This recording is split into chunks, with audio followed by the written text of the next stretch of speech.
Remember when a white-caped superhero flew through space fighting villains with his twin sidekicks? Space Ghost wasn't just Hanna-Barbera's cosmic crime fighter. He's going in. Jan, Jace.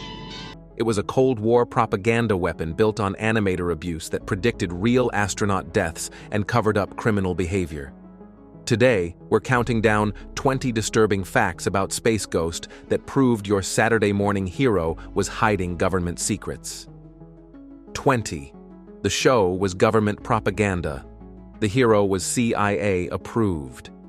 Declassified documents from 2008 revealed the Department of Defense consulted on Space Ghost to promote military space programs to children during the space race.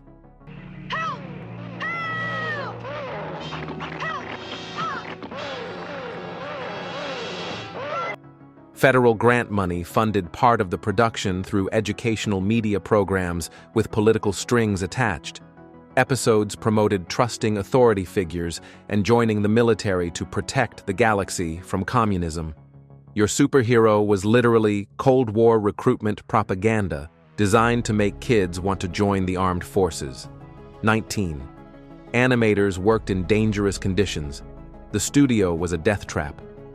Hanna-Barbera's animation facility had no air conditioning, causing multiple heat stroke hospitalizations during summer production in 1966. Boy, one thing for sure, you'll never catch me near ours. Fire exits were blocked with equipment and storage, violating California safety codes completely. One animator broke his leg falling through rotted flooring that management refused to repair for months. Your cosmic hero was drawn in a building that was literally falling apart around the workers trapped inside. 18. The voice actors were paid almost nothing. The talent got robbed blind. Gary Owens voiced Space Ghost for $50 per episode with zero residuals. As far as I can figure, Blip, Jan and Jace disappeared in Area 2, which is the same area a ship full... Despite decades of reruns making millions. Child actors voicing Jan and Jace earned $25 per session while working illegal hours without guardians present. Psst, Jan, Jace. Space Ghost. Shh, quiet. Hanna-Barbera threatened to replace anyone who complained about wages with cheaper voice talent immediately. Your hero's iconic voice came from people being exploited and threatened into poverty wages. 17. The twins were child labor violations. The kids were breaking laws. Child voice actors Ginny Tyler and Tim Matheson recorded 12-hour sessions without required breaks or social workers present as mandated by law. And that should about wrap up the slavery ring. What about the lizard creeps? Their parents signed waivers that were legally invalid, but studios used to avoid regulations and oversight. California Child Welfare investigated, but Hanna-Barbera paid fines and continued the illegal practices anyway. Jan and Jace's voices came from children being worked illegally in sweatshop recording conditions. 16. The show predicted the Apollo 1 disaster. The timing was impossibly dark. Episode 8, about a spacecraft fire killing astronauts, aired in December 1966. Look, Space Ghost, this is my super missile, unless my price is met. Just 6 weeks before the real Apollo 1 fire killed 3 NASA astronauts in January 1967. The similarities were so specific that NASA investigated whether the writers had inside information about safety problems. Conspiracy theorists still claim the show was warning the public about NASA's dangerous conditions. Your cartoon predicted real astronauts burning to death with disturbing accuracy and impossible timing. 15. Blip. The monkey was animal abuse. The cute pet had dark origins. The original Blip character design was based on monkeys used in actual space testing that died during experiments. NASA provided Hanna-Barbera with photos of test monkeys for accuracy in character design and behavior. Over 30 monkeys died in space program testing between 1948 and 1961 before the show aired. Your funny sidekick was designed using images of real animals that died, terrified, and alone in space capsules. 14. Gary Owens had a mental breakdown. Space Ghost's voice was suffering. Gary Owens was hospitalized for exhaustion and severe anxiety in 1967 after recording over 40 episodes in 6 months. Space Ghost! In person, Metalis. Now, what was that about taking over my planet? He later said voicing Space Ghost during his depression made him feel trapped in a costume I couldn't remove. Studio executives visited him in the hospital, demanding he finish recording sessions from his hospital bed. The hero's confident voice came from a man having a complete mental breakdown under impossible studio pressure. 13. The villains were racist stereotypes. The bad guys were bigotry.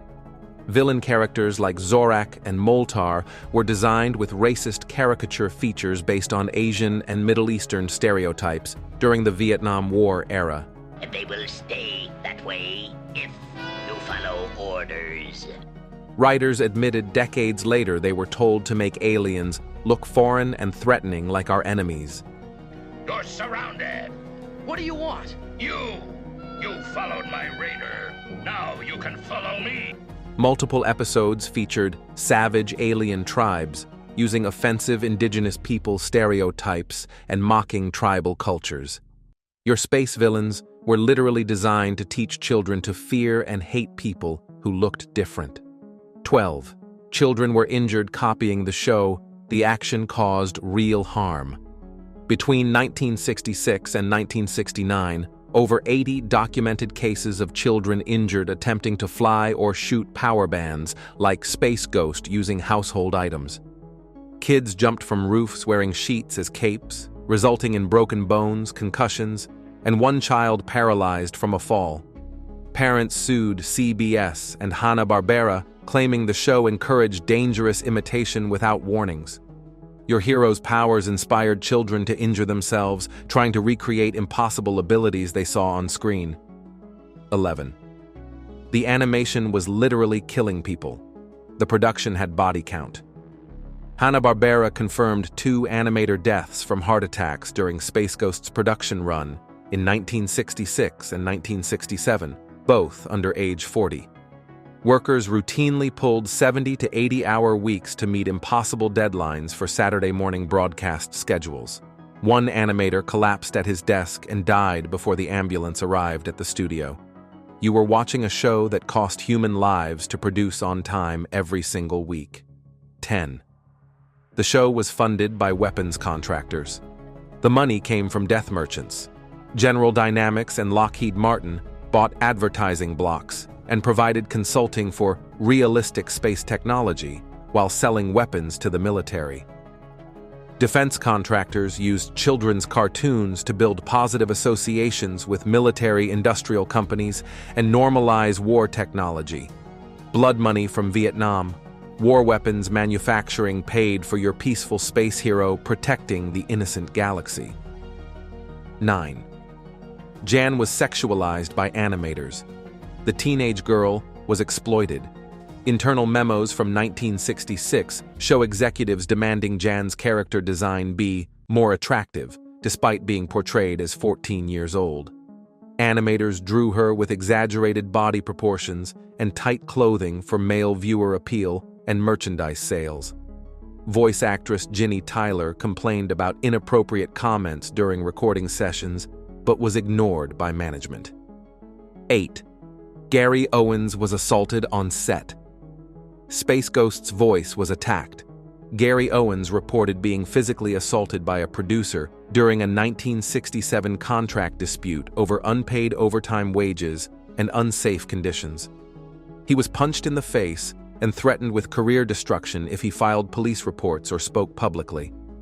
Hanna-Barbera paid him $20,000 to sign a non-disclosure agreement and drop all complaints. 7. The power bands were radiation symbols. The weapons had nuclear meaning. Character designers admitted the power bands were inspired by radiation warning symbols and atomic energy imagery during the nuclear arms race. The band's destructive capability was meant to represent America's nuclear superiority over Soviet enemies in the Cold War. Episodes showed Space Ghost using his bands to destroy entire planets, normalizing mass destruction for children. Your hero's iconic weapons were actually celebrating nuclear holocaust and teaching kids that total annihilation was heroic and justified. 6. A child died in a Space Ghost costume. The merchandise was deadly. In 1968, a 7-year-old boy in Michigan suffocated to death in an official Space Ghost Halloween costume with a plastic mask that blocked breathing. The costume's cape was also a strangulation hazard that contributed to his death at a neighborhood party. His parents sued Hanna-Barbera and the costume manufacturer for $4 million in a case that was settled privately. 5. The show covered up animator suicide. The death was hidden for decades. Lead animator Alex Toth attempted suicide in 1967 after a breakdown from overwork, deadlines, and creative conflicts with producers who rejected his designs. He survived but was hospitalized for months with severe depression while the studio told everyone he was on vacation and working remotely. Toth later said Space Ghost nearly killed me twice, once by overwork and once by my own hand, in private letters. 4. Tim Matheson was abused as a child actor. Jace's voice came from trauma. Tim Matheson revealed in a 2015 interview that he was verbally abused and threatened by directors during Space Ghost recording sessions at age 16. He was forced to record while sick with flu and bronchitis because the studio refused to delay production schedules. Matheson said, "The experience taught me that entertainment didn't care if you were a kid or dying, just finish your lines." The boy voicing your hero's sidekick was being mistreated and exploited by adults who saw him as disposable equipment. 3. The finale was banned for violence. The ending was too brutal. The planned 1968 series finale showed Space Ghost killing villain Zorak by disintegrating him with power bands in graphic detail on screen. CBS refused to air the episode, calling it too violent and disturbing for children's programming, after test audiences included crying kids. The episode was completely scrapped, and a replacement was hastily animated with Zorak merely captured instead of murdered. 2. Hanna-Barbera destroyed evidence of abuse. The studio burned the records. In 1972, Hanna-Barbera deliberately destroyed personnel files, incident reports, and complaint records from the Space Ghost production period during an office renovation. Former employees confirmed the destruction was intentional to hide evidence of labor violations, unsafe conditions, and abuse allegations before potential lawsuits. 1. Children committed suicide trying to fly. The show caused multiple deaths. Between 1966 and 1970, at least 9 documented cases of children aged 6 to 10 jumping from buildings or cliffs attempting to fly like Space Ghost, resulting in deaths and severe injuries. Children left notes or told witnesses, "Space Ghost can fly, so I can too," before jumping from heights. Parents sued networks and studios claiming the show didn't adequately warn children that the flying was impossible animation. From CIA propaganda to child deaths, from animator suicide to destroyed evidence, from child abuse to banned violence, Space Ghost wasn't just a caped crusader protecting the galaxy. It was a government weapon disguised as entertainment that destroyed lives, covered up crimes, and inspired children to kill themselves trying to fly. This show proved that even superheroes can hide supervillains behind the mask. Until next time, remember, not all power bands should be activated. Don't forget to subscribe for more dark truths about your weaponized childhood.